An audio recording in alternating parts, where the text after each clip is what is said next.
Welcome all to the first ever Market Minutes, where we take a look at the past quarter in commercial real estate and see how it's impacting our business here at Peakhill Capital. Today I'm joined by Paul from our equity team.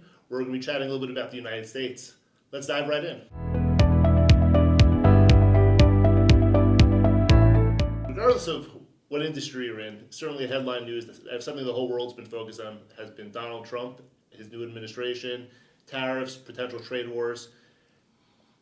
As we see things starting to unfold, it looks like the construction industry is going to be impacted from the tariffs being levied on steel and lumber, two of the biggest inputs in new construction building. On the equity side of our business, where we focus on ground-up development, how is this impacting how we look at new deals? Yeah, it's hard to ignore today. The new administration has come in. They have really grabbed the bull by the horns and taken pretty direct policy approaches, tariffs being front and center, and in everything that they've done from a trade standpoint to date. All of our Canadian investors are acutely aware of this, with a couple of starts and stops. As primarily development-focused equity partners, we're very acutely aware of the impacts on construction costs today.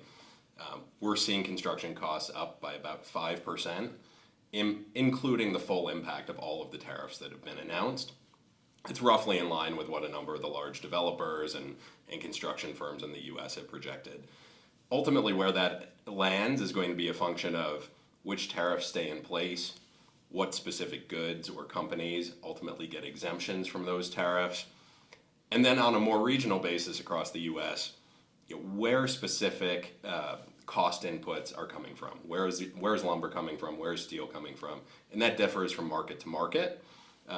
Ultimately, we expect some portion of construction costs to be impacted long-term by tariffs, but likely some will be pulled out of that. We look at a rental housing market in the United States that in most cases, in most markets, is undersupplied, and that's creating affordability issues across the U.S.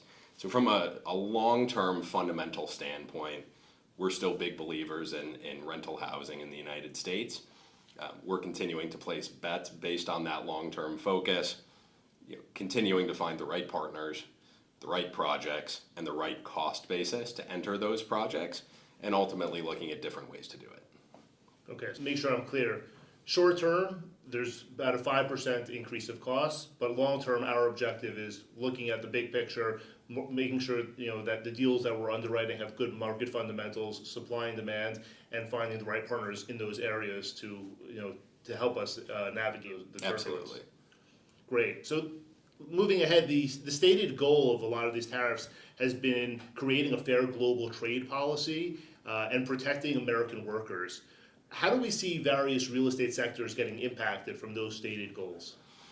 Yeah, so we've seen a couple of different goals that have come out. The ones that you mentioned, kind of leveling the playing field globally in terms of trade policy and tariffs. We've also heard the administration talking about using tariff revenue to offset some of the income tax cuts that they'd like to pass, similar to what they did in the first administration. Those are largely conflicting policies in terms of where the ultimate goal is. In terms of having tariffs long term, not having tariffs, and leveling playing field. When we look at individual sectors of the real estate market, we see different impacts coming out of each of those scenarios. If we're looking at a scenario where the end goal is to create tariff revenue to offset income taxes and ultimately cut taxes for Americans, we see positive impacts from the demand side for housing, with residents able to pay higher rents because they have more disposable income. Same thing with hospitality, more travel, more leisure spending as a result of more disposable income, and ultimately more retail spending as well. On the flip side, if the goal is to level the playing field long term, that likely means slightly slower growth, lower interest rates over the long term, which is also good for real estate, which is an interest rate sensitive business. The industrial sector is going to have to adjust.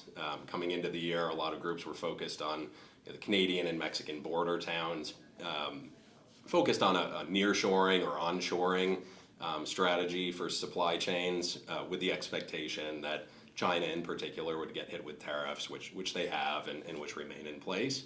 But ultimately, where those tariffs end up shaking out will have a major impact on supply chains globally.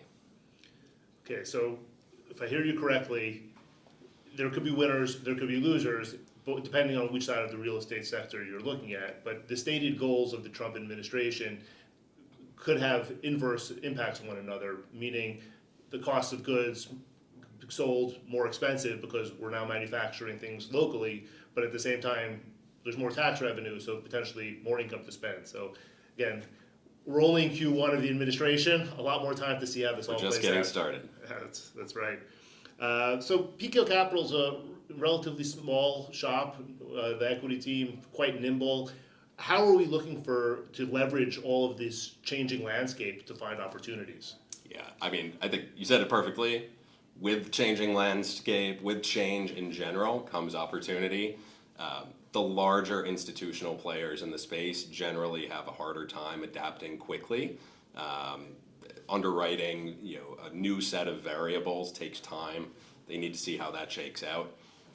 As a primarily private capital source, Peakhill is able to underwrite deals a little bit differently and move a little bit more quickly. Ultimately, we're still focused on the same things, which is great partners, irreplaceable locations, strong demand drivers, and getting in at the right cost basis. Historically, if you were able to target those things over the long term, yes, things change on an macroeconomic basis, but you're generally setting yourself up to do well. That's what we're trying to do for our capital and for our clients. That's great. So with that in mind, what are you looking towards, or what are the metrics that Q2 is going to do to impact our business? Yeah, I think there's hopefully a lot of resolution to a lot of these short-term bumps in the road. Understanding where tariff policy shakes out, who gets exempted, whether it's specific countries, specific products, exactly what the administration is trying to achieve from that perspective. I think second, how the Fed reacts and creates policy based on how those tariffs end up shaking out. Ultimately, we're all hopeful for lower rates, and I think that the Fed has been a little bit hesitant to reduce those rates as they look to see how this administration's policy shakes out. And then I think the final thing that we're really keeping a close eye on is the Opportunity Zone program in the United States. That was enacted during Trump's first administration through the Tax Cuts and Jobs Act, creates nice capital gains incentives, tax incentives for American investors primarily, not as directly beneficial to Canadian owners, but it does free up a lot of capital to be reinvested into real estate, and ultimately capital flows are positive for us as real estate investors. Thank you, Paul, for all those wonderful insights. Everyone stay tuned for next month where we tackle Canada.